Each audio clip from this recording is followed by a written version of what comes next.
Hello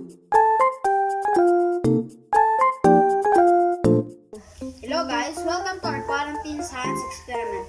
I am Matthew and we will be making a volcano science experiment. Boom! Okay guys, let's proceed to the volcano experiment materials. Volcano science project materials are the following: vinegar, baking soda, dishwashing liquid, food coloring, stick bottle, spoon, funnel, scissors, and lots of containers. So classmates, are you ready for our science experiment?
2,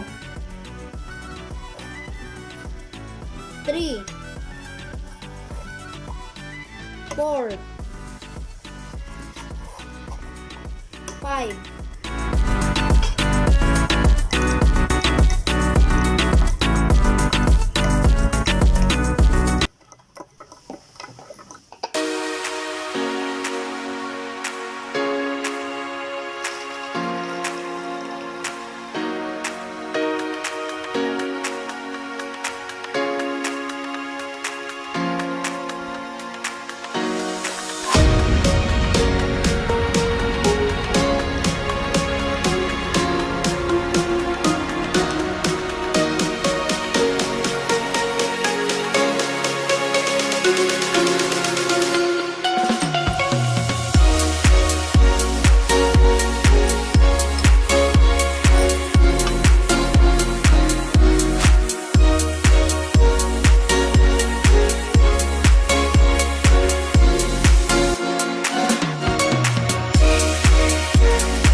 Classmates, this is our second try.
Decided to put more vinegar.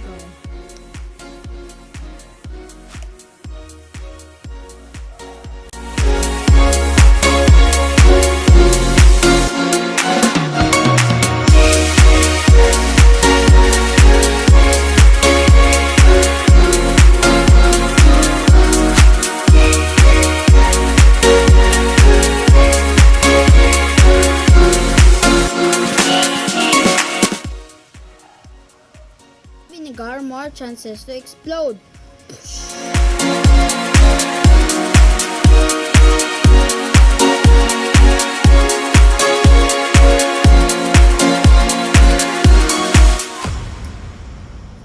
This is the end of our quarantine science experiment. See you! The hypothesis in which I guess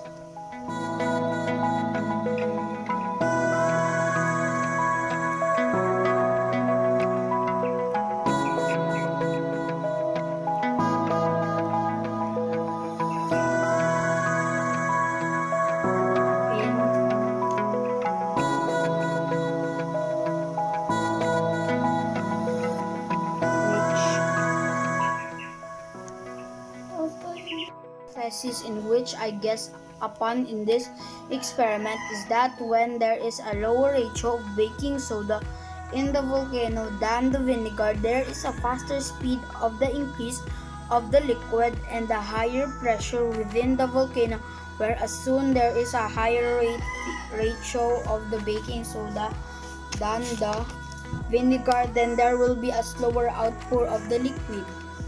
So Matthew, ano yung na-experience mo kanina? Na-quarantine science experiment. Ano yung ginawa mo sa quarantine science experiment? Yung una, nag-pour ako ng 2 tablespoon of flour sa tubig. Tapos yung pinur ko na sa vinegar, saka na siya sumabog. Yun yung first experiment. Tapos, Yung second experiment, yung marami yung linagay natin, hindi siya sumabog. anong nilagay? Maraming Flour. na flour. Oo. Ay, baking soda. Baking soda.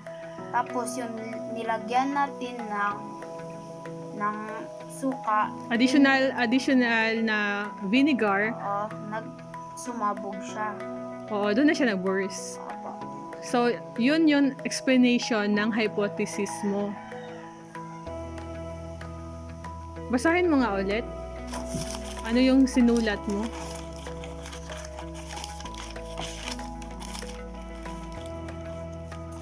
The hypothesis in which I guess upon in this experiment is that when there is a lower ratio of baking soda in the volcano than the vinegar, there is a faster speed of the increase of the liquid and the higher pressure within the volcano, where as soon there is a higher ratio of the baking soda than the